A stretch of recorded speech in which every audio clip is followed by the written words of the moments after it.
I bet you just checked your volume, right?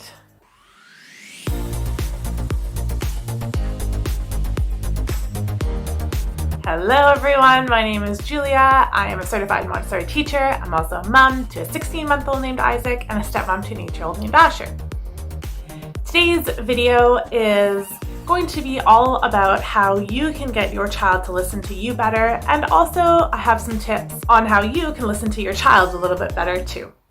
Just a couple of disclaimers before we start. First of all, I'm not an expert in the psychology of listening skills, etc., etc. I am simply a mother and a teacher, and I used to also be in aquatics, so I have had lots of years of practicing different strategies to get different forms of attention in a variety of different forms of environments. So these are just things that I have picked up along the way that I've learned from other educators and other employees with strategies that they've implemented as well.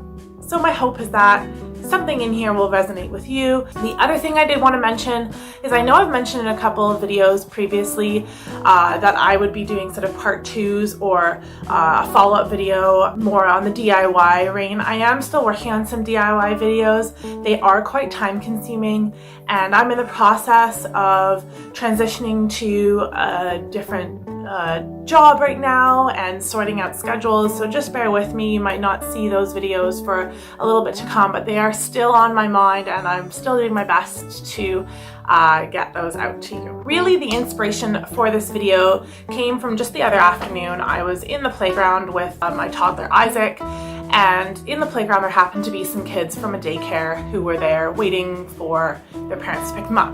A mom came by and picked up her son and let him play in the sandbox area for a little bit. And I happened to be right beside because Isaac was also playing in the sandbox area. It is a favorite pastime of his. Anyway, as this boy was playing, the mom said to his back, because he was turned away from her, "Okay, it's time to go."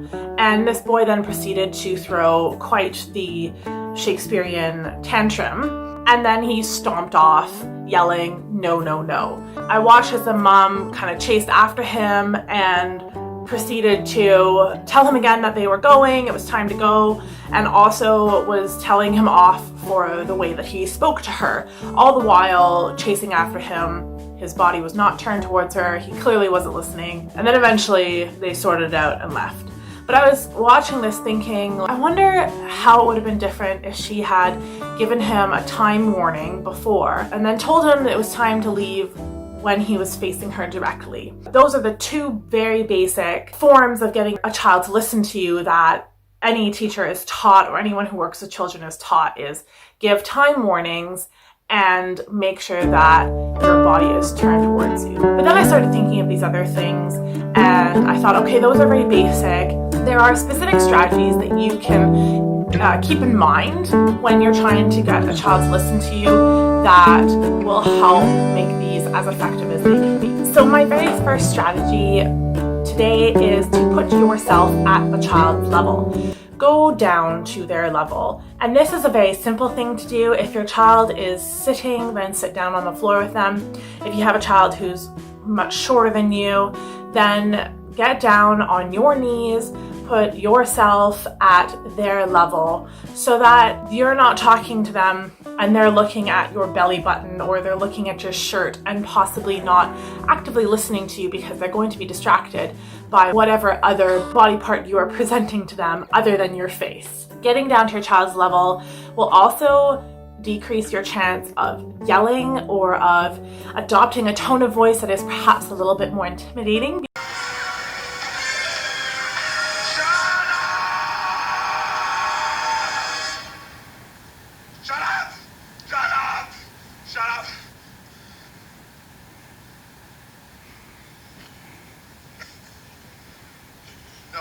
Because you are now getting closer to them and more directly to them, you'll be able to say your words in a tone of voice and in a volume level that is much more approachable for a child. The second tip that I have today for you is kind of building off of what I was talking about earlier with turning and facing a body, but it's to give full body attention. And this is a term that I learned in my Montessori training and in my years in the classroom. Is full body attention is more than just having the child's body turned to you. It is them not being preoccupied with a task that they are doing, art that they may be doing, a screen that's on that's distracting them. Their full body attention, meaning that their arms, their fingers, their knees, their elbows, every part of their body is turned to you, giving you attention. Full body attention also means that they are present with you in body and in mind. So make sure that they are beside you, that they're close enough that you're not yelling to them from across a room or from a different room in the house, that they are right there beside you so that you can adopt a conversational kind of tone of voice with them, and so that the focus is in between the two of you without any exterior distractions. The third tip that I have today is to not multitask. So I understand that sometimes kids do concentrate better on what is being said when they are using their hands or doing something. However, if it's a task or statement that you're wanting to give a child, saying it to them while they are doing something else or while they're in the middle of something else, it's less likely to be better understood and retained. This goes for you too. If you're talking with a child and it's important, or it's something that needs to be done right away, or it's some sort of transitional kind of statement, like, okay, in 2 minutes we are going to go put our shoes on to go outside, you want to make sure that you're also not multitasking while you're doing that. So, washing the dishes or on the computer or cleaning up in some way. Stop what you're doing, give the child your full body attention, and make sure that the statement is heard and received and understood. The fourth tip has to do with eye contact. And eye contact for a lot of people, especially kids, is really hard. A trick that I learned when I was in high school, we had sort of a career preparation class. And one of the tips that I learned was to look at someone's eyebrows when they are speaking to you, if you find looking into their eyes quite difficult. And I have used this trick quite often since. When you look into somebody's eyebrows, they will probably tell you that you're looking at their eyes. Go ahead, try it out with somebody else if you haven't done this already. It really does look like you're giving eye contact, but you're just looking at their eyebrows instead. But even for a child, that's really hard. So something different that you can say to your child is to look at your chin. So you get down on their level and you say, please look at my chin. And while they're looking at your chin, they're also looking at your mouth and the way that your mouth is forming words. It's a much less intimidating spot for your child to look at when you're talking to them than forcing them to make eye contact, which is difficult not only for any child with any sort of learning needs or who's on the spectrum, but any child at all. This next tip is specifically related to anytime you ask a child to do something or to perform a task. And it could be something small or little, but is to make sure that the task is completed before you add on something else or what's next in the sequence. So it's very hard for a child, for example, to remember, hey, you need to put your shoes on, go pack up your backpack, put your jacket on, put your rain jacket in your backpack just in case, and make sure your lunch is in there before we head out the door. Start off with one of those things, wait till it's done, and then add the next one. Once the child has gone through the cycle of completing an entire task, they are ready internally to receive whatever is next. It is very frustrating to be interrupted in the middle of something, to have something else asked, and this is something that I need to work on a lot too, as I tend to use the word and join two tasks together, which isn't always helpful. Try just doing one thing at a time, especially if it's a larger kind of task to do, say it's homework related and it's going subject by subject. Just imagine if you're following a recipe for a cake, and even if you've made this cake many times before, you're following this recipe for cake and someone's reading you the entire recipe out at once. are you going to be more likely to remember all the measurements and all the steps and to complete the recipe properly than if you're looking one by one at each of the labels? And the final tip I have today for how to get your child to listen to you better is to get them to repeat back what they've heard. And this is something that is practiced in conflict resolution conversations as well. So say two children are having a conversation because there's been some sort of wrong that's been done. One child is accusing the other of, say, stealing their shovel in the sandbox. And we teach the children to repeat back what the other child has said to show that they are actively listening. So if you're trying to tell a child something, if you want to make sure that they have fully understood and fully absorbed what you're saying, you can ask them to repeat back what they've heard. And it might be hard for some kids to do that, but as long as they get the gist of it, especially if you're using big words such as positive behavior or responsibility, those are big words for kids. And so ensuring that they understand the bigger picture of what you're trying to say by repeating back to you generally the points will be helpful too. And finally, my last little part today for you is a few tips on how you can listen to your child better. Something that a friend of mine once told me she learned in her teacher training applies to who maybe feel quite uncomfortable with the big talks or the adult talks that they may have to face in their growing years. And that is to apply the 45-degree angle rule. And this is simply that people feel much more comfortable opening up if they're sitting at a 45-degree angle to you and you're sitting at a 45-degree angle to them. So I've kindly asked Asher here to help me show what this looks like. The idea is that you're sitting beside each other and you're able to see each other in your peripheral vision. You're perhaps even able to see any hand gestures or body language that is being displayed. There's no forceful face-to-face contact. There's no one forcing you to make eye contact or to sit directly across from someone, which can be quite intimidating for a lot of people in general. If you're needing to have a bigger talk with your child, try that. We see in the movies all the time the person going to a therapist and they're lying on the couch and they're opening up, they're talking to the ceiling. But that in reality is a much more comfortable position for someone to be in, to be able to collect their thoughts and to express themselves. Not everyone has some sort of mind palace like Sherlock Holmes to be able to categorize and sort through and come out with the perfect sequence of words that perfectly resolves any sort of problem. My second tip as an adult is the same as the final tip that I shared for just previously, is also to repeat back what a child has said to you. If a child comes up to you and says something like, "Oh, today at school, Johnny in my class hurt my feelings," repeat back to them, say, "Oh, you're telling me that Johnny in your class hurt your feelings. Can you please elaborate on that? Or please share what exactly was done?"